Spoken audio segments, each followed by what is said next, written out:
Kita fokus kepada nak buat kebaikan. Tu usah layan ni semua provokasi social media ni, semua tak payah layan. Tak tolong kita, dalam kubur tak tolong, akhirat esok pun tak tolong. Tuan jadi orang yang responsif kepada current issues. Isu-isu semasa ni duk main dalam social media, dalam apa. Tuan-tuan jadi orang yang responsif, nak respon kepada isu-isu tu. Tuan-tuan, dia tak tolong kita di hari akhirat esok. Nak tolong kita ni apa dia? Kebaikan yang kita buat, yang ikhlas kerana Allah. Ni tolong kita.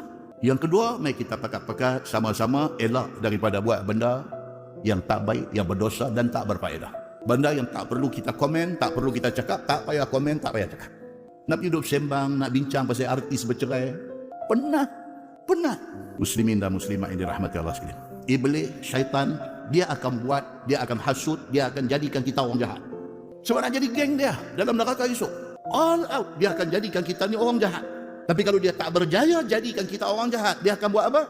Dia akan jadikan kita orang yang perasan kata baik. Tu rasa kata kita baik, berasa diri okey dan baik, itu kerosakan kepada kita.